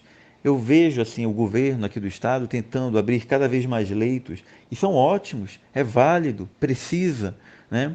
Mas isso acaba sobrecarregando mais os profissionais. E independente do número de leitos que se abra, nunca será o suficiente, porque na verdade a gente precisa de uma terapia que resolva de forma geral a população. E essa terapia é a vacina. No que diz respeito às responsabilidades por esse cenário calamitoso, Davi, quem é o principal culpado, na sua opinião? Na semana passada, eu vi o governador do Amazonas, Wilson Lima, agradecendo ao presidente Jair Bolsonaro pelo apoio prestado durante a crise. Eu te confesso que não estou entendendo mais nada, Davi. De quem é a culpa por esse absurdo inimaginável? Em um momento de crise como esse, particularmente eu acho desnecessário tentar procurar culpados. Temos que tentar correr atrás do prejuízo, porque de fato vidas estão em jogo e pessoas estão morrendo aqui, e não são poucas, são muitas. Mas olhando com retrospectiva para o passado, se realmente existe um culpado, esse primeiro culpado é a população. Gravei um vídeo recentemente nas minhas redes sociais pedindo, implorando para as pessoas não irem para as ruas, porque por 2 vezes foi-se tentado aqui em Manaus criar estratégias para que não houvessem aglomerações. Mas depois de maio e abril, a população relaxou. Usavam máscara nos ambientes que tinham que usar, mas não respeitavam a quantidade, o ambiente, e isso fez com que as aglomerações começassem a se tornar reais e inimagináveis. No mês de dezembro, então, o governador chegou a, inclusive, decretar novamente lockdown na cidade, mas houve manifestações, muitas pessoas foram para a rua aqui na cidade de Manaus, e o governador afrouxou as medidas e esse novo lockdown se desfez. E o número de casos cada vez mais aumentando no mês de dezembro.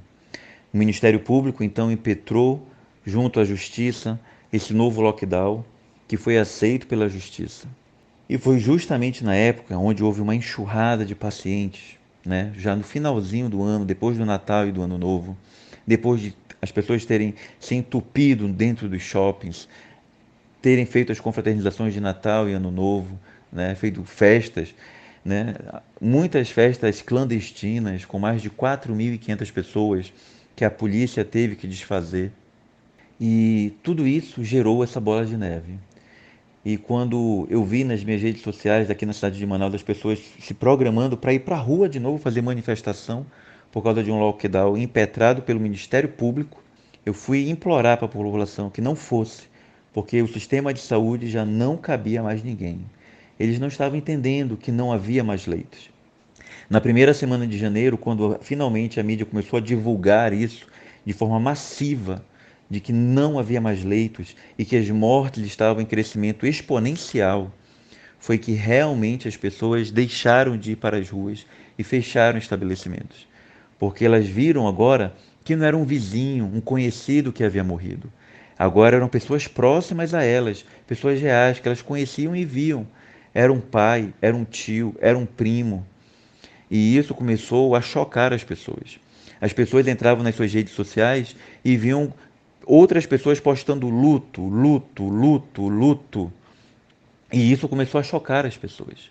E devido à falta de oxigênio e à crise cada vez mais aumentando e as pessoas ainda indo para a rua, foi decretado recentemente aqui na cidade toque de recolher, onde as pessoas não podem estar na rua de 7 da noite às 6 da manhã, que foi a medida drástica a ser tomada para tentar realmente conter o avanço desse tsunami que é a segunda onda.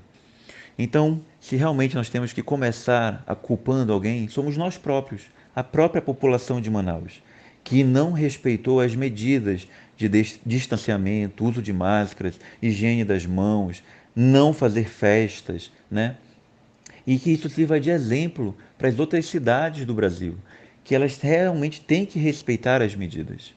Do outro lado, a gente vê um governo do estado que realmente também afrouxou as medidas, né?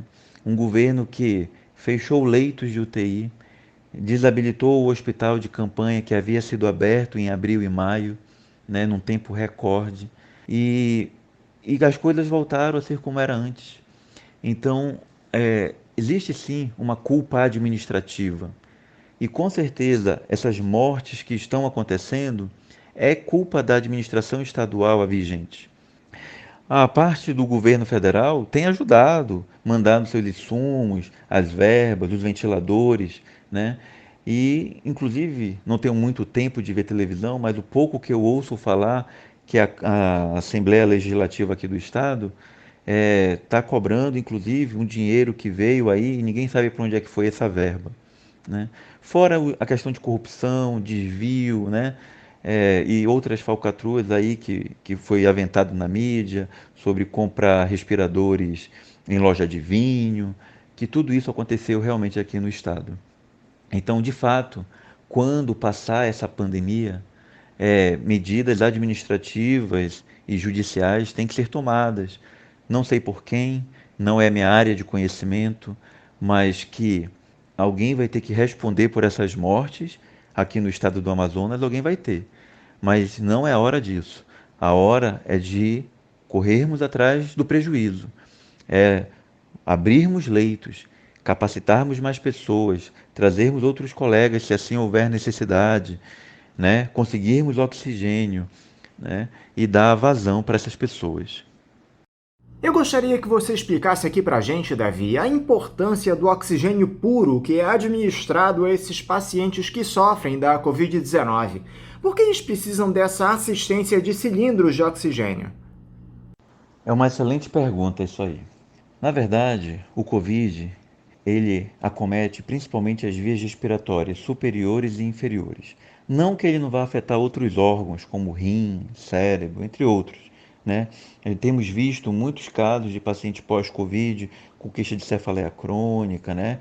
Ou evoluindo aqueles mais graves com insuficiência renal e necessidade de terapia dialítica. Mas principalmente acomete vias aéreas, superiores e inferiores. O nosso organismo, na verdade, ele cria uma luta, uma batalha contra esse vírus. E o campo de batalha é o pulmão. Obviamente, como em toda guerra, ao término da batalha ou durante a batalha, o campo de batalha fica extremamente destruído. E não é diferente com o pulmão. Processos inflamatórios ocorrem em todo o pulmão, levando aquela unidade funcional que é capaz de absorver o oxigênio ficar lesionada. Então, poucas áreas do pulmão são capazes de absorver o oxigênio que está no ar e colocar na corrente sanguínea para dar a necessidade do paciente. Então, o uso do oxigênio durante a terapia do COVID, naqueles pacientes graves que apresentam ao oxímetro do dedo dessaturação, principalmente abaixo de 94%, esses pacientes necessitam se manter vivos enquanto estão fazendo o tratamento para o COVID. Nesse momento, se faz necessário o uso do oxigênio, para que justamente a pessoa se mantenha vivo, mantenha as taxas de oxigênio no sangue adequadas enquanto estão melhorando do COVID, né, durante o tratamento. É claro que existem aqueles pacientes que levam a um dano drástico do pulmão. E esse dano drástico faz com que só a suplementação de oxigênio em catéter ou máscara não seja suficiente. Esses sim são indicados intubação orotraqueal e suporte de vida num ventilador respiratório, para que fique ali sobrevivendo, respirando, enquanto é tratado desse quadro de injúria respiratória aguda causada pelo COVID. Então nós temos que entender que o oxigênio em si, ele não é tratamento, e sim a manutenção da vida enquanto o pulmão se recupera dos danos causados. E é por isso que a ausência dele durante esse tratamento pode levar as pessoas a óbito, porque diminui muito a quantidade de sangue ou a quantidade de oxigênio inalado, fazendo que o oxigênio no sangue também reduza e a pessoa acabe levando a problemas mais sérios, como parada cardiorrespiratória, dentre outros. A título de informação, Davi, entre os meses de janeiro e março do ano passado, ou seja, antes da pandemia, o estado do Amazonas tinha uma demanda diária de 12.500 metros cúbicos de oxigênio hospitalar.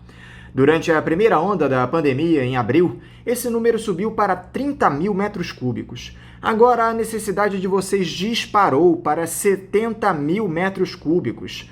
Por conta desse drama, Davi, a Agência Nacional de Vigilância Sanitária, a Anvisa, autorizou a White Martins a produzir e distribuir oxigênio medicinal a 95% de pureza para o estado, abaixo dos 99% normalmente disponibilizados para os tratamentos. O que muda na prática esse índice de pureza abaixo do normal, Davi? Isso pode trazer algum tipo de problema para os pacientes? Vale lembrar que esse oxigênio é usado não apenas para as pessoas internadas com Covid, mas também para bebês prematuros, em cirurgias, em demais pacientes internados com problemas pulmonares. Muito bem, então vamos falar de oxigênio. Respondendo sua pergunta diretamente, é simplesmente a mistura de gases. Então deixa de ser puro, né, para ter ali naquela solução, naquele número de gás que está se respirando, alguns outros gases que não sejam oxigênio. Para a população entender, funciona da seguinte forma. Hoje, você e eu estamos respirando aqui, sem suporte de oxigênio nenhum. Só que apenas 21% do ar que eu e você respiramos agora é oxigênio. Todo o outro resto é nitrogênio e outros gases, e não nos fazem falta. É inerte. Agora, quando nós lidamos com oxigênio puro, todo o ar que nós respiramos é oxigênio. A partir do momento que a Anvisa autoriza isso, significa que a empresa ela está autorizada a produzir uma solução de oxigênio que não precisa ser 100% pura. Mas na prática, no frigir dos ovos, quando esse oxigênio ele chega ali no hospital, numa UPA, no SPA, a fração de oxigênio inalada pelo paciente vai depender justamente da prescrição médica. O que vai acontecer simplesmente é que naqueles pacientes que estão em suporte ventilatório invasivo, que precisam de uma FO2 de 100%, quer dizer, todo o ar que o paciente precisa respirar tem que ser oxigênio, esses, na verdade, não estarão recebendo 100% oxigênio, estarão recebendo ali na fração de 95%, que já é muito oxigênio, tá certo? Então, entre ofertar 100% de oxigênio e 95%, a diferença na pressão arterial de oxigênio, ela vai ser muito pouca. Significa que o dano pulmonar é muito grande e esses 5% não fariam falta, tá? E isso acontece porque existe uma necessidade de produzir logo o oxigênio em larga escala e em grande quantidade. Não sei se você está a par, mas vale aqui alguns comentários sobre a situação do oxigênio. A falta dele se deve a 3 situações. Primeiro, como você falou, o alto consumo. Então, houve um aumento expressivo do consumo em questão de semanas, algo nunca antes visto, né, na cidade de Manaus. Então, o segundo tripé é a falta de produção. Nenhuma empresa estava preparada e esperando que essa necessidade existisse, né? Então, as usinas elas não estavam preparadas para produzir em grande quantidade em um curto espaço de tempo. Por isso, tem se feito necessário trazer oxigênio de outros lugares, enquanto as usinas aqui são criadas novas mini-usinas ou aumentado a capacidade destas. E o terceiro tripé da falta de oxigênio é a gestão, né? A administração pública do Estado, que não previu que isso pudesse ser necessário e tomasse condutas antes para que isso fosse feito. Então, o oxigênio hoje ele falta mediante essas 3 situações, né? Espero eu que realmente isso possa ser sanado daqui a algum tempo, né? Mas, enquanto isso, vidas estão sendo ceifadas. Davi, foi descoberta aí no Amazonas uma mutação do novo coronavírus que aumenta enormemente a disseminação da doença. Essa nova cepa, combinada a esse colapso na rede de saúde, criou um enorme dilema. o medo de transferir pacientes para outros estados, levando com eles essa nova mutação altamente transmissível do vírus e a espalhando pelo país, provocando mais mortes. Como pneumologista, como é que você lida com uma situação como essa, Davi? A segunda onda tem se mostrado muito mais dramática do que a primeira. Porque, de fato, logo que começou, nós médicos, seja pneumologistas ou médicos de linha de frente ou os infectologistas, percebemos que o comportamento desse vírus havia mudado. Então, com certeza, nós estávamos de frente a uma variação desse vírus. Isso se deve porque na primeira onda nós sabíamos que se o paciente ele vencesse as 2 semanas e não havia complicado, nós sabíamos que ele iria evoluir bem e que não iria precisar de maiores cuidados dentro de um hospital. Agora, essa margem de 2 semanas já não existe mais.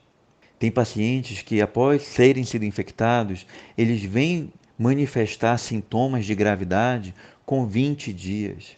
Até 24 dias eu já vi manifestar. Com piora de tosse, volta a febre, aumenta o cansaço e desconforto respiratório. Então a gente tem percebido que o comportamento mudou. E isso causa um impacto enorme no sistema de saúde, nos hospitais, porque não conseguem dar vazão dos pacientes. Antigamente, uma grande quantidade de pacientes entrava no hospital, tinha aquele gap de tempo de 2 semanas, estabilizava, melhorava, alta. Agora não, nós não estamos mais conseguindo dar alta. Isso está fazendo com que o paciente fique mais tempo lá e mais pacientes vêm chegando ao hospital. E é por isso que criou-se essa bolha que acabou estourando, levando ao colapso do sistema de saúde. Na prática clínica, a gente tem percebido 3 perfis aqui em Manaus. Aquele primeiro perfil, onde o paciente logo nos primeiros 5 dias já manifesta sintomas graves, muita intensidade, nos exames de sangue, marcadores inflamatórios alterados e que levam a um comprometimento pulmonar de mais de 50% a 60% do pulmão. Um segundo grupo de pessoas que nós temos percebido é um pessoal que a gente chama que faz hipoxemia silenciosa. Não tem queixa nenhuma. Não há tosse, não há febre, não há falta de ar, não há outra queixa. Mas depois de 10 a 14 dias, se você colocar um oxímetro no dedo dessa pessoa, você percebe que ela está saturando 80. E aí vai fazer uma tomografia com mais de 50% do pulmão comprometido. E um terceiro perfil é aquele paciente que os 5 dias de tratamento faz, melhora, estabiliza, foi uma gripe, né, acha que ficou curado e depois do final da segunda semana ou para a terceira semana, ele volta a ter febre, volta a ter prostração, mal-estar, volta a ter muita tosse, volta a ter cansaço, desconforto respiratório, vai fazer os exames de sangue, marcadores inflamatórios altos e o paciente com necessidade de oxigênio. Então é dramática a situação, porque a gente não sabe como o paciente vai evoluir. Nós temos que acompanhar com exames de sangue, né? Verificar o melhor momento de fazer a tomografia, para ficarmos de olho no que está acontecendo. Esse tipo de paciente a gente já não consegue mais dar alta dele em 2 semanas do acompanhamento, seja dentro das casas, ou nos hospitais, ou no consultório, porque a gente sabe que ele ainda pode piorar. Agora, pensa isso, extrapola isso para o Brasil. Então, assim, eu lembro que na primeira onda, Manaus foi uma das primeiras cidades acometidas no mês de abril e maio, enquanto todo o resto do Brasil estava bem, estava tranquilo. Mas quando nós conseguimos conter aqui o vírus, foi quando realmente estourou para a região de São Paulo e para a região do sul do Brasil. E depois, logo em seguida, o Nordeste, no Ceará. Então, assim, é algo avassalador. Vocês não fazem ideia do que é essa mutação, do que é essa variação genética. Sabe? É impressionante. Realmente, tudo aquilo que achávamos que sabíamos, nós não sabemos mais. Voltando a falar sobre a irresponsabilidade das autoridades, Davi, o ministro da Saúde, general Eduardo Pazuello, esteve aí em Manaus na última semana, mas não na intenção de levar cilindros de oxigênio para o estado, e sim para oferecer um suposto tratamento precoce para a Covid-19, com remédios que não têm a menor comprovação de eficácia pela comunidade médica, como a hidroxicloroquina, a ivermectina e a azitromicina, reproduzindo o discurso do presidente Bolsonaro.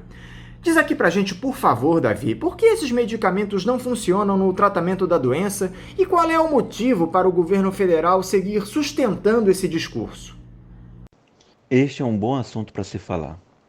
Tratamento precoce. Bem, cientificamente falando, não é porque algo é reproduzível in vitro que vai ser também reproduzível dentro de um organismo vivo. Muitos estudos mostram que realmente existe uma resposta, principalmente da ivermectina, in vitro, mas quando a gente coloca na prática, a dose que fala do estudo do remédio é uma dose muito alta, próximo de dose tóxica, e que não valeria a pena o risco-benefício.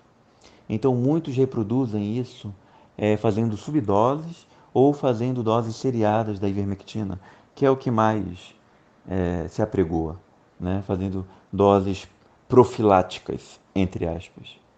As sociedades brasileiras de pneumologia e tisiologia, a Sociedade Brasileira de Infectologia, já se manifestaram quanto a isso, né? Não existe nada que haja um suporte para o tratamento precoce, porque é uma síndrome gripal. Isso é que nem dengue. Existe tratamento para dengue? Não existe. É sintomático e esperar passar os 5 dias. Beber bastante água para tentar diminuir a possibilidade de dengue hemorrágica. O Covid é a mesma coisa. E o que acontece é que tem muitas pessoas que fazem uso desse dito tratamento precoce, melhoram e dizem que foi o tratamento precoce que resolveu. E na verdade não, na verdade a pessoa iria melhorar de qualquer forma, porque é uma síndrome gripal. Ela não fez aquela apresentação de que iria evoluir para a doença grave. Mas esqueçamos procedimento científico, vamos esquecer aqui o que as sociedades falam, brasileiras de pneumologia e da infecto, vamos viver na prática. Eu estou lhe afirmando que aqui em Manaus, todos já tomaram ivermectina, hidroxicloroquina, colchicina, azitromicina, todos. E tem paciente que toma até ivermectina profilático, a cada 15 dias. Todos já tomaram, todos, todas. Toda a população de Manaus está aqui. Nós temos uma cidade de 2,5 milhões de habitantes. Venham para cá fazer estudo científico. Todos já tomaram. E todos estão pegando. Uns não manifestam a forma grave. Outros manifestam a forma grave. Só que os que manifestam a forma grave, basta ser 0,1% da população que sobrecarrega o sistema de saúde do Estado. Então, assim, é visível para nós que estamos aqui em Manaus, na prática do dia a dia, que o tratamento precoce, ele não funciona, sabe? Eu queria que funcionasse, sabe? Claro que eu queria, sabe? Uma droga barata como a ivermectina, a azitromicina, que já não tem mais nem patente, sabe? Fácil acesso. Você acha que eu não queria? Estou vendo gente morrer aqui todo dia, todo dia. Vocês não fazem ideia do que é isso. Tem gente que eu tenho que dizer para a família que vai morrer porque não tem mais o que fazer. E essas pessoas tinham uma falsa sensação de segurança, de que estavam tomando a medicação que iria evitar aquilo. Você percebe? Então, assim, eu queria que funcionasse. Poxa, quantas vidas eu não poderia ter sido salvas? Eu queria muito, mas infelizmente não funciona. Não funciona. Então, assim, não existe tratamento precoce, tá? O que existe é você pegou o coronavírus, tratamento sintomático, que nem era da dengue. Caso você comece a evoluir com curva de piora, com marcadores inflamatórios alterados, com aumento de área acometida na tomografia de tórax pelo Covid, aí sim a gente vai fazer tratamento para tentar modular essa inflamação, para tentar evitar que isso piore. Mas não funciona. Não funciona. Infelizmente, tratamento precoce não funciona. Sobre a parte política que você perguntou, não vou me adentrar ao caso, porque eu não tenho nem a expertise para isso. Mas o que eu posso dizer, por todos os colegas que estão aqui em Manaus vivendo esse drama, é que não funciona. Todos tomaram, todos estão tomando. Não precisa nem de prescrição médica, é de fácil acesso, qualquer um compra. E ainda assim está acontecendo a pior crise de saúde do estado e da cidade de Manaus. Davi, ainda sobre as atitudes do presidente da República, o Jair Bolsonaro disse na última sexta-feira que, abre aspas, não tem porquê esse trauma todo com Covid, fecha aspas. O que passa pela sua cabeça como médico da linha de frente, Davi, quando você escuta a maior autoridade do nosso país dizer algo desse tipo? Se realmente o presidente disse essas palavras, não estou acompanhando, não vendo televisão, a única coisa que eu posso dizer é que eu sinto pena, fico triste em saber disso. Espero realmente que ele tenha manifestado essas palavras, pelo menos antes do que está acontecendo aqui em Manaus. Porque quem está aqui em Manaus sabe a gravidade que é isso. Sabe que o sistema de saúde ele está sendo exigido ao máximo. Nunca antes, nem eu e nenhum outro colega havíamos vivido a experiência de trabalhar num sistema de saúde colapsado, aonde o sistema privado já não dá demanda, estão com as portas fechadas, e o sistema público já não tolera mais nenhum outro paciente. E nós estamos agora aqui escolhendo quem vive e quem morre, triando quem tem mais chance e quem não tem, daqueles que são mais graves. Então, se realmente o presidente disse isso, espero que ele reveja o conceito dele em relação a essa situação que é a pandemia causada pelo Covid. Porque se a primeira onda ela não foi tão importante nos outros estados, a segunda onda vai ser. E eu espero e eu desejo do fundo do meu coração que a vacina ela chegue antes dessa segunda onda aonde vocês moram. Porque aqui em Manaus é o exemplo clássico do que pode acontecer em qualquer cidade do Brasil se não houver a vacina. Dá para prever quanto tempo vocês ainda devem ficar nessa situação caótica no Amazonas com falta de oxigênio, Davi?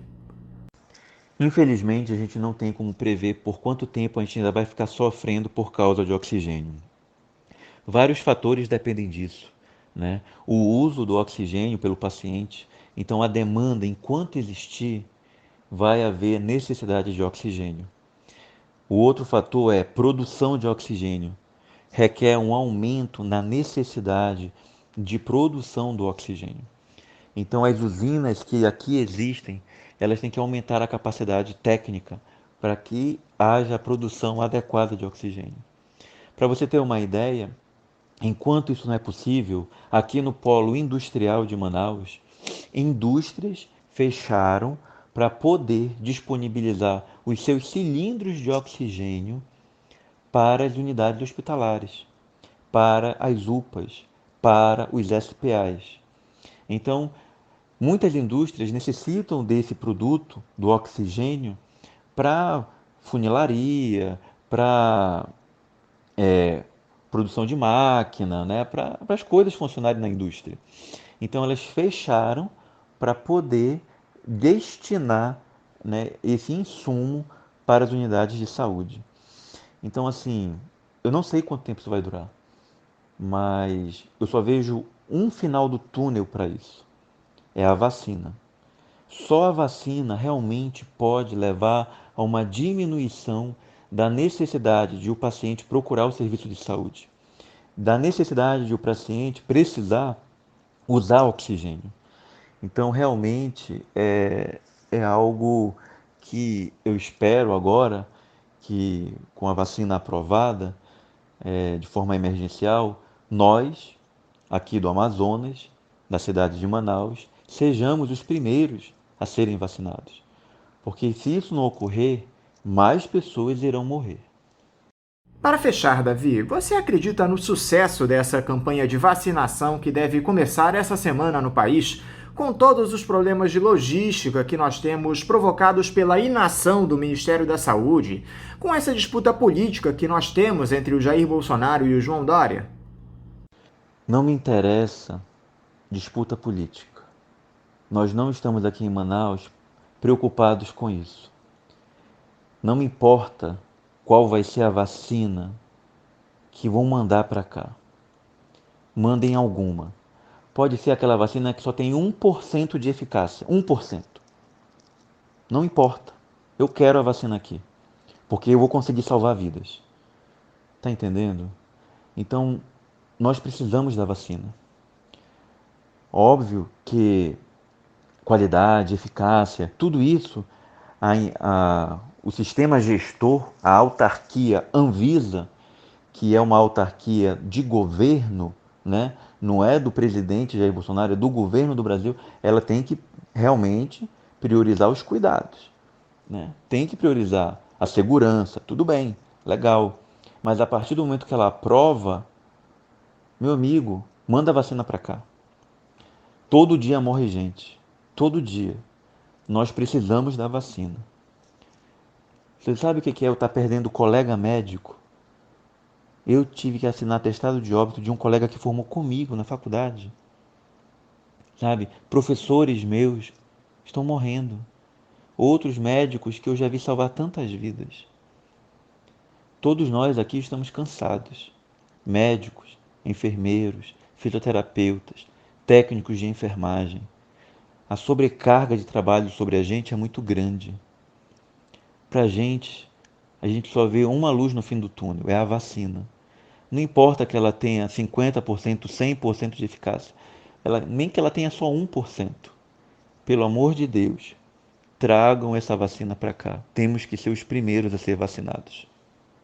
Davi Lunieri, muito obrigado por você dialogar aqui conosco no Faixa Livre. Eu quero desejar sorte a todos vocês aí no Amazonas, que essa situação rapidamente seja resolvida. Quero te desejar também um ótimo dia de trabalho e um forte abraço. Muito obrigado pela oportunidade de participar, de contar um pouco o que está acontecendo aqui. E eu só peço de você, telespectador, de você, ouvinte, que ore por nós. Independente da sua religião, independente da sua crença, ore por nós. Ore para que nós possamos conseguir aqui salvar o máximo de pessoas que possamos. E que isso fique aqui. E que não se dissemine por todo o Brasil. E que a gente possa ter a vacina para toda a população brasileira. Um forte abraço e fiquemos com Deus. Conversamos aqui com o pneumologista que atende lá em Manaus, o Davi Lunieri. E vamos encerrando a edição de hoje do Faixa Livre, convidando todos vocês para amanhã, a partir das 8 horas, estarem aqui conosco na Rádio Bandeirantes 1360 AM para mais uma edição do programa. Um abraço a todos vocês e até amanhã.